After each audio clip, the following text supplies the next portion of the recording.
We've done the administrative calendar? All right, that's great. So with that, may I have a motion to adjourn? We did that too? Wow, you're really 2 steps ahead of me there, Kate. Well, now that the formal part of the town board meeting has been concluded, we will stay to remain to listen to the comments of residents. And I have a number of who've signed in. We'll start off with our own voiceover king, Felix Bercacci.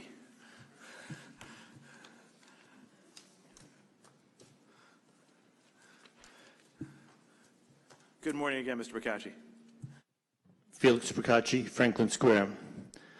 Yesterday, I emailed Supervisor Clavin asking that he open up an investigation into the violation of law by the town's Board of Ethics. This email was CC'd to both Ethics Counsel Stephen Leventhal and Ethics Board member and Town Attorney Joseph Nocella. After the May 24th Town Board meeting, I tried to set up a time to discuss this issue with Mr. Nocella, but he just walked away from me. He told me he would respond, but this never happened. Board of Election records show that Mr. Nocella is a candidate for district court judge. A minimum requirement for a judge is that they follow the law.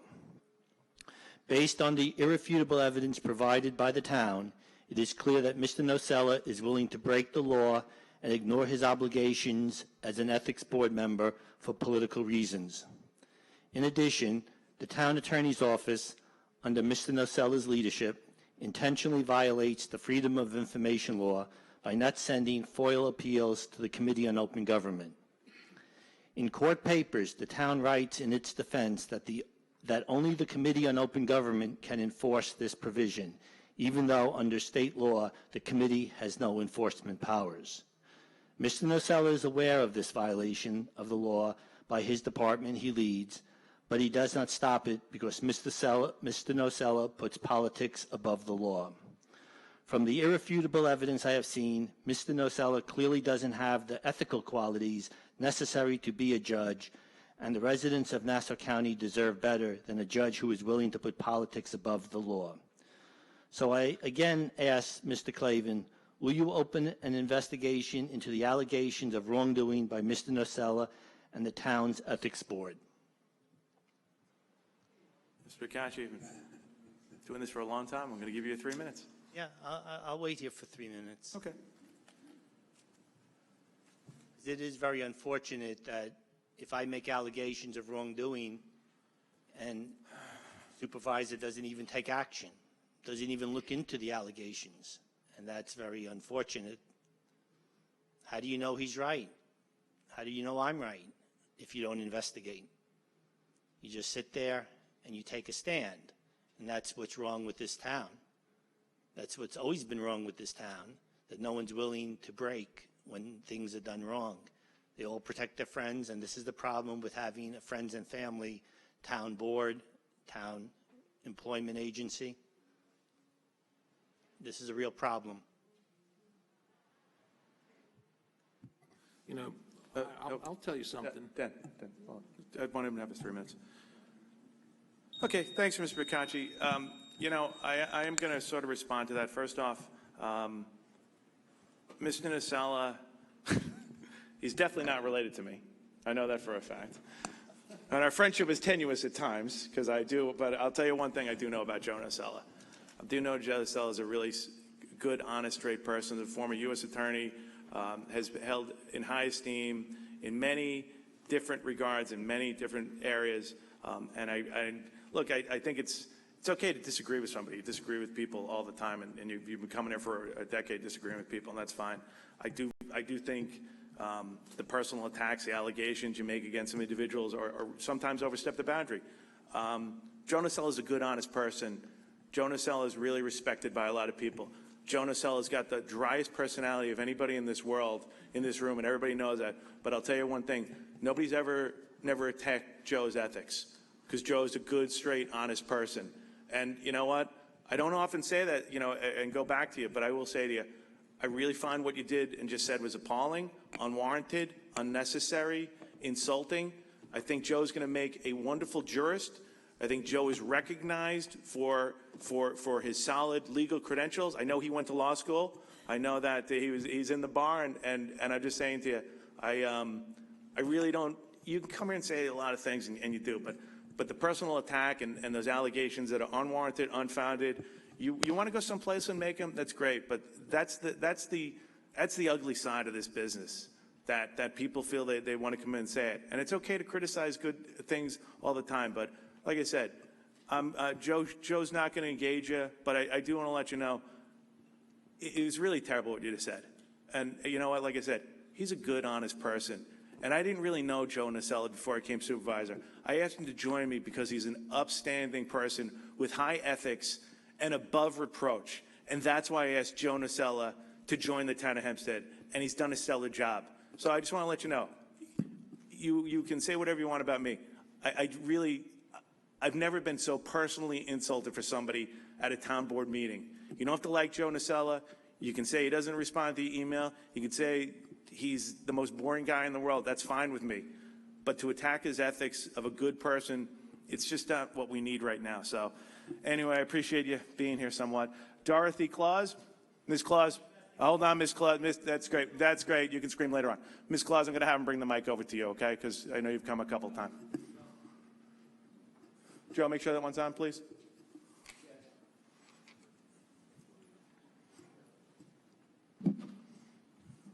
Good morning, Ms. Claus. Give your name and address for the record. Thanks. Good morning, all. Dorothy R. Claus, 682 Cottage Street. I received communication from Ms. C.P. Vanderhall. I call her to thank her because she responded in a timely manner. First time I got anything from this community. But all the information she gave was what she researched and found. But my lot number still remain changed.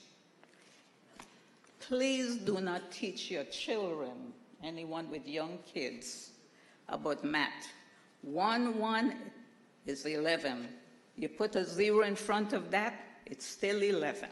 You put another 0 in front of that, it's still 11. If the county wanted 4 digits, they put 2 zeros in front of the 11 of my lot number. Fine, because it's still 11.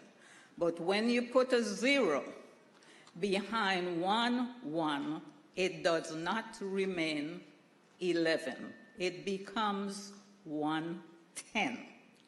Anyone who deals with numbers should know that.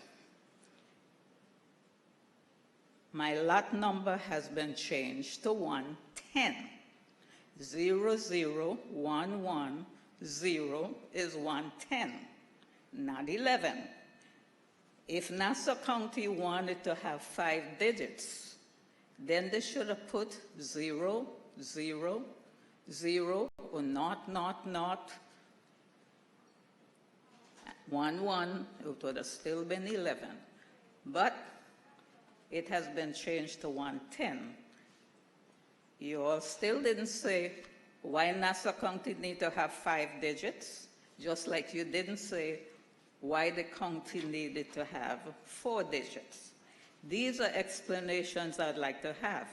And I do not want to have to go to your secretary, your manager, and things. I'd like to have an appointment with you executives whom, when I go to the poll, I vote for. When I call the legislator's office, I got a lady who told me, well, I run the office. Tell me what's up. I said, like an appointment with legislature so-and-so. Well, I do all the work. He's going to give it to me anyway. I said, then you should be the legislature. Have a good day. I would like some answers. I do not want to be referred to on my lot number. Okay. Ms. Vanderhall, are you here? Hi. Ms. Vanderhall is actually counsel to the Receiver of Taxes Office. I know she followed up with you. Obviously, it's a Nassau County assessment issue. We have no control over that. Ms. Vanderhall, perhaps you could reach out to the local legislator that Ms. Claus has, as well as the county executive, and ask them to take the time to sit down with her and talk to her. I know that we have no control over this, and I appreciate your efforts, but maybe you could send a communication and ask the county legislator, the county assessor, and the county executive to take the time to try and help Ms. Claus. I know that you're making every diligent effort, and we appreciate that, Ms. Vanderhall. Thank you very much. Thank you, Ms. Yeah, no, absolutely. That's why I said we want to help you, but that's why we're going to reach out to the county and ask them to take the time to meet with you. I think that's important. Supervisor. Yes, ma'am. All the information that Ms. Vanderhall was kind enough to do is really great. She did a wonderful job. My office sent all of that to the legislator's office and its legislator. She knows that already, I told her. But we've done all we can do at this point. And I'm sorry that she could not get an appointment with them, but maybe I will call him myself and see if he'll take the time to see you. It has to be taken care of by the county. Thank you, Deputy Supervisor. I think it's a great idea. Next, I have Stu Kroll.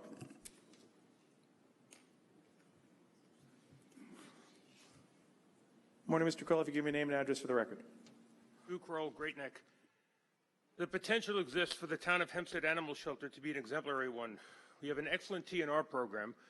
However, it took infinitely too long for the program to return to full capacity, but we need to focus on moving forward, not worried about what already happened. The problem now is currently the leadership positions of the shelter. The two individuals, Pastori, the shelter director, and Fonte, the behaviorist, quote, trainer, have caused needless suffering and loss of life for our precious animals. Pastori approved a heinous facility for our dogs in Utica, which was so bad the Utica mayor was brought to tears. He gave his approval to sending cats to Good Shepherd Sanctuary in Maryland, which were previously listed as adoptable. This is a facility for feral cats. These cats would necessarily not be used to fending for themselves, particularly during the winter months.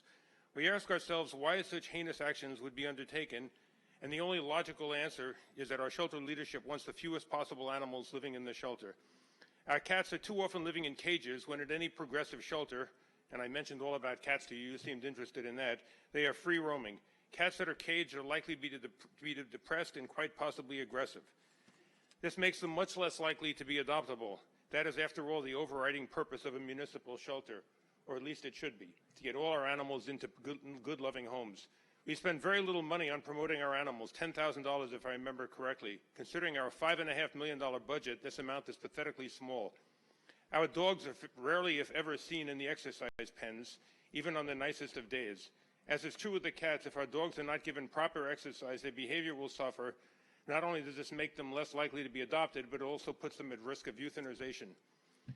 Behaviorist Fonte was hired over one other applicant, Ms. Sorrentino, for the job. Fonte asked for more money. Sorrentino also had 30 years' experience. Fonte, on the other hand, lied about having most of her credentials, which I believe she now has. Yes, the logical person to have been hired for this position was Fonte. I will always be curious as to who she knew that had so much influence. How can our shelter flourish when these are our decision makers? Private rescues in most cases will not deal with our Hempstead shelter due to a total lack of communication and cooperation. It should be abundantly clear that a shelter will never reach its full potential with Pastori and Fonte at the helm. It appears that they're more concerned with having less animals than properly socializing the ones that are there so they can find good loving homes. In the interest of fairness, I should say that shelter conditions under Gillen were also horrific.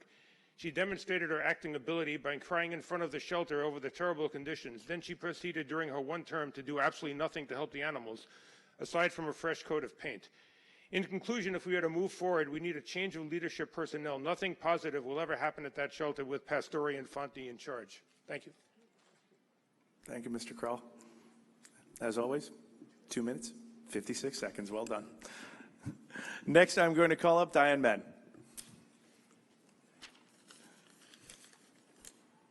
Morning, Ms. Madden. Hi, good morning. Diane Madden, Hempstead. I am appreciative beyond words that there are some new eyes, some certainly trustworthy eyes and ears involved with the animal shelter. We need a world of difference. I cannot stress enough that the shelter must come out of general services and out from under Mr. Pastori. Just last week alone, I believe over 30 dogs came into the animal shelter as strays. And while it's easy to make excuses and point to what's going on in the economy, this shelter for years should have been preparing and have been proactive instead of reactive. Even years ago, they had relationships with vets that put animals into veterinary care temporarily, fostering them when the shelter became overcrowded, or animals were very adoptable and they didn't want to put them into cages to decline. There was a growing interception program and pet retention program, which diverted animals. They didn't even get inside the cages. They would go to various relationships and other shelters that those relationships were formed. Since then, those relationships are completely demolished. Again, when you have leadership that takes employees and volunteers that are either, one, set up to fail, or two, highly favored, the shelter won't be successful under that philosophy. So I'm going to hold off on a lot of other issues that are going on there, but I can tell you they are underlying, they have to be examined, and until you get to the root cause of these issues, nothing really will change, even on the surface, because those issues are underlying, and many that are not even visible. For an example of the belligerence in that shelter that continues, my understanding was that a post was going to be put up on their page that made it abundantly clear, a singular post, welcoming the public to return to the animal shelter, making it clear that appointments are not necessary. Instead, and it took over 2 weeks, a post was put up, unrelated, and the sentence was put mid-center of that post. So if you look at that post, unless you click on it, you won't know that, thanks to you, Supervisor, and hopefully members of the board, there is no longer an appointment necessary to adopt an animal. This is at least the second or third obstruction that I've seen in my limited time at the shelter and research. So again, I urge this board to consider replacing the management and bringing in outside people. You cannot improve this shelter with the pool that you have. Thank you. Okay. Thank you, Ms. Madden. Thank you for your advocacy, as always. Next, I have Kiana Alexis.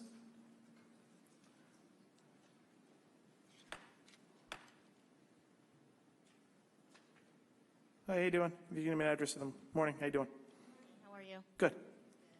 I live in Lakeview community, and I want to speak about a few questions that we have regarding the cleanliness of our streets. We sent many emails and reports in regards to when is the street cleaning schedule in the routes. There's plenty of trash and litter on all the most of the streets in Lakeview, especially on Woodfield coming down, also on Lakeview Avenue.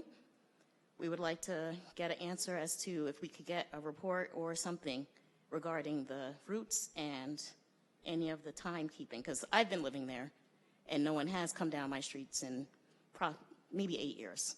We have not seen any street sweepers. Okay. I know who's here from the Highway Department. Our commissioner's here for the Highway Department. He will tell you the street sweeping schedule. In addition, I know that the Deputy Supervisor wanted to point it out to me. Hold on. What's Woodfield? Woodfield Road happens to belong to the county. And I know that you've written and we have sent your request to the county to take care of that because that's there. Eagle Avenue is also county. I know you sent another one in wanting us to clean Woodfield Road over the overpass. That's overhead. That belongs to the state.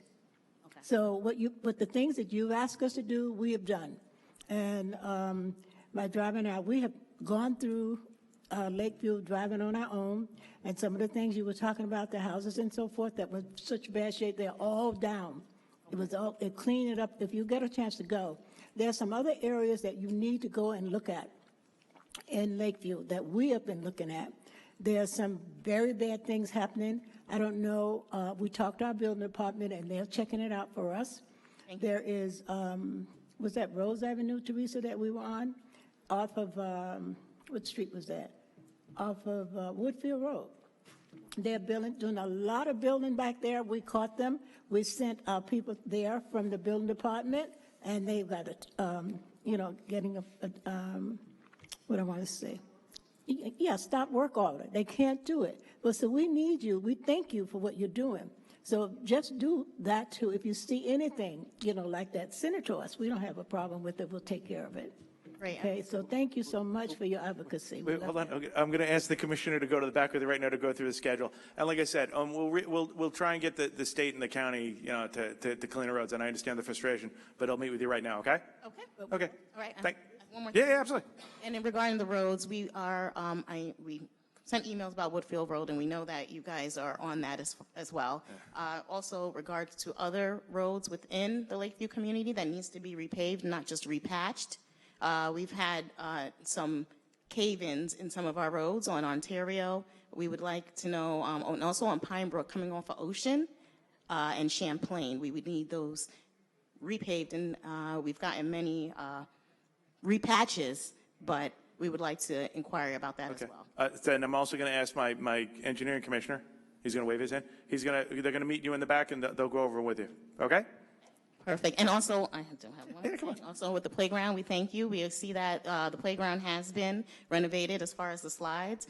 We also wanted to mention the swings were never touched in how many years as well. So if we're doing the playground, we would like to, and also Frank? the benches. The swings, the benches.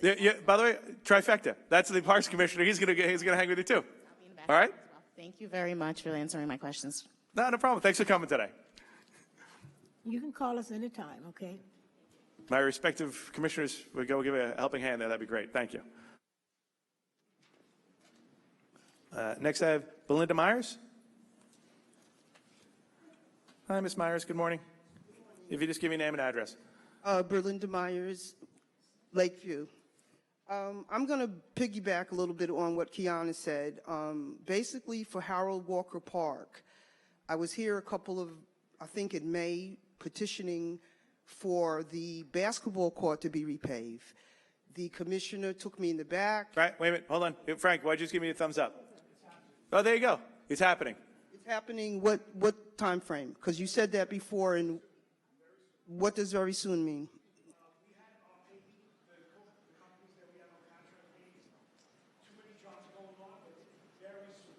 But you got a commitment, it's getting done. Okay, thank you. Also, our pool, privacy sheets that you put around the thing. Hold on, wait a minute, hold on. He's like giving thumbs up back here. I love it. Handle that also? Okay. Now, I still got time, so I got... Oh, no. Of course I have other stuff. Listen, Now- we have spent, I know, I've come down there, I've gone through that park, I see what's going on, and he's been working with me to get all of that done. We're going to put new fencing as well. I've seen that, so don't worry, it's going to get done. Appreciate it. Okay, you're welcome. Thank you for coming. Okay, no, I got 2 more minutes. Oh, well, We go ahead. want an answer, because I was here last time speaking about this too. At On the what? Pine Brook, the resident who has literally taken over that block with illegal cars in his yard, on the street, I've called the 5th Precinct, I've called the POP unit, I've called the court enforcers, I've spoke to everyone known to man to take care of this 430 Pine Brook Avenue situation. Wait, what was the address again? 430 Pine Brook Avenue. He has, there are illegal trucks with no license on the street. He has 4 or 5 vehicles in front of his house that have no proper paperwork, and they're just there for years. We're not talking weeks, months. This has been years. And so the community just wants to know, how long does it take to remove vehicles from a street? I get it. You ticket it, and then you wait. If this was on your block where you live, anybody on the panel, it would have been handled. Let's face it. Don't say that. Oh, come on. It would have been handled. Hey. I I don't have a driveway or a garage. I got to park in front of my house. But It's not, no. yeah, John, Commissioner, and John, we got the building commissioner here right now. And I got John Lipinski, who's one of our investigators and inspectors. Can we take the time to follow up on what's going on there? Absolutely. Great. After you're done talking, they're going to meet with you as well. Okay, we'll get a meeting, and they'll assure me, and then I'll come back 2 months later, and there'll be no movement. We want movement. You know, enough with the words, enough with, oh, we're looking into it. We need action, not words. Thank you. Okay. I don't have any other slips. Anybody else that did not sign it wishes to be heard? If you raising your hand? Your turn. If you name and address for the record.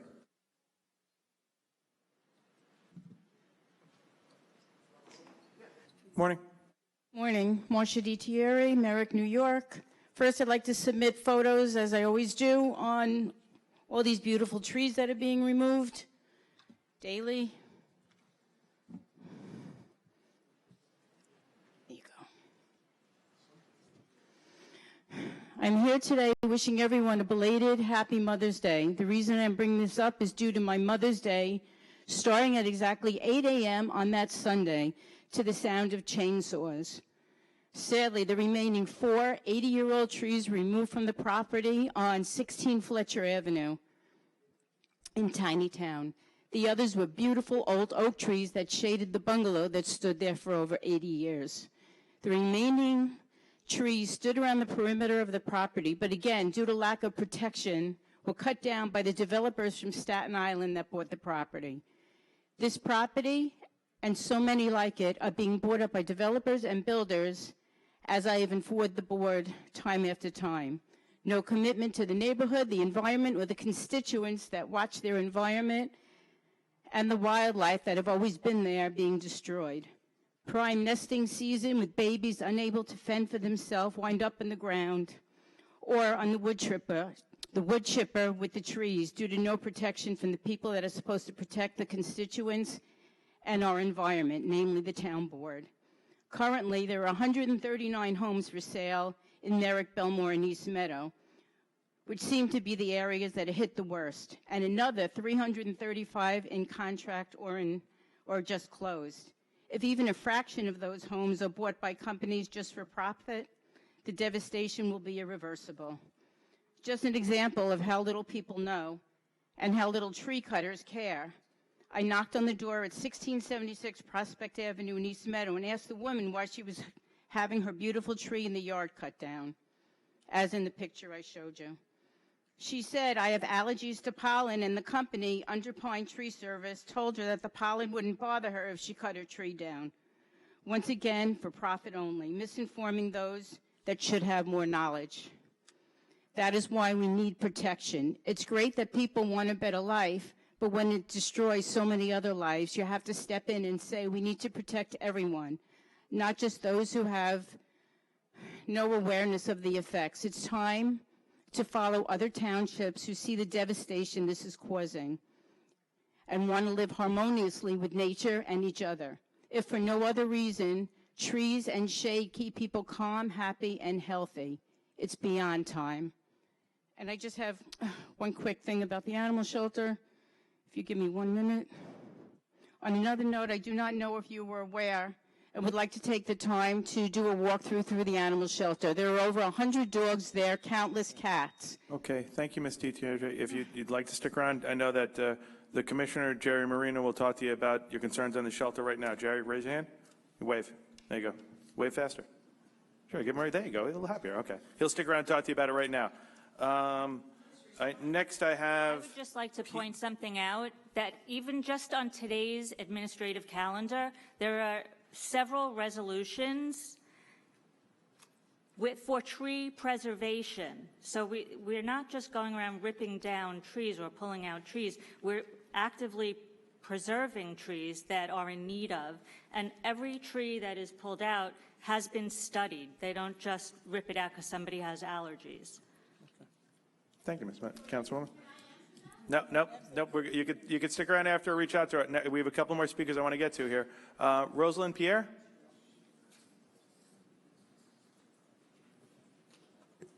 Yes, if you would, please, if you're back there. Thanks.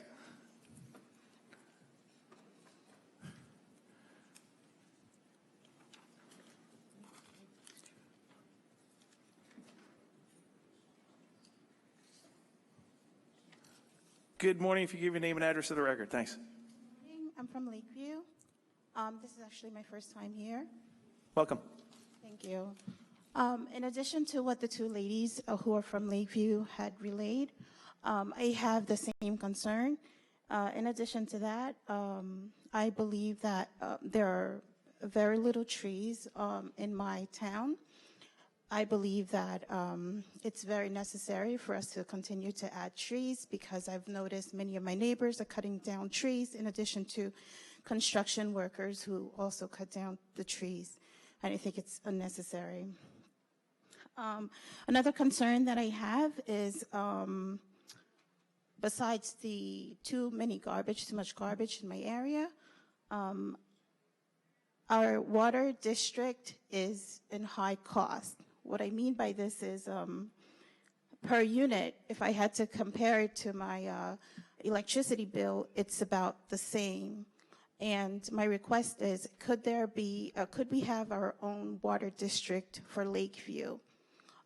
Or if we cannot have that, maybe we should share the water district with West Hempstead. What's the name of your water district? We have American Water, which has recently changed its name. I don't recall exactly. I know that they're doing a, Commissioner Reinhardt, are you here? He's not here. Oh. I know that the commissioner is on it for the potential merger of it if they're doing the study and the cost of doing the whole thing.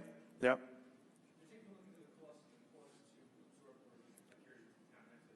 Yeah, there was a bill in Albany there were two bills in Albany, one to create the North Shore Water Authority and then one for the South Shore. And what the state did was for the North Shore residents, they passed the bill and then gave $1 million to those residents to do the study. And for us in the South Shore, they just passed the bill and gave us no money whatsoever. So the town actually ends up, putting that money forth for the residents, even though we don't quite understand why they wouldn't give us any money. And they're looking at the potential of the town taking over American Water and see the cost benefit of it. So when that's done, we'll know. We just want to make sure that it is cost effective when you do this stuff. Then it makes sense for everybody involved. It's going to save some money. As for the West Hempstead Water District, I couldn't speak to them. I don't know if anybody's ever talked to them directly. That's a separate district of itself, so maybe you want to reach out to them directly, but they would have to make that determination. I'm not too savvy in that area, so if I had to reach out to them, I probably would, but I need to know the route to go about it. Why don't if you stick around for a couple, he just raised his hand there, he's going to get you the contact for it so you can reach out to him. Okay, thank you. All right? No problem at all. Listen, but if you remember, Supervisor, we did write to the state and ask them to give us the same money on the south side as they gave to the north side. We didn't get it. They didn't give it to us. They gave it just to those people. And certainly, we were very concerned because we need the same amount of money that they're giving away to them. We should have it too. But our people in Albany did not take care of us. Yeah, they did say they were going to look at it, but unfortunately, no one's ever submitted any bills. So, like I said, I don't know why the North Shore residents got $1 million and the town of Hempstead South Shore residents didn't, but that's for the state representatives too. But he'll get you the information from West Hempstead, okay? Yeah, and just to give you an example of how my bill is, I pay about $100 per month for my water bill. And in comparison to my neighbor who lives, to my friend who lives in Westbury, who pays $50 every 5 to 6 months. Gotcha, and like I said, they're going to just make sure it's cost effective for everybody. That's all. But we'll follow up, and he'll give you the information right now. Yeah. Okay, thanks for coming today. I don't have any other slips. Anybody else did not sign in wishes to be heard? If not, have an amazing Tuesday.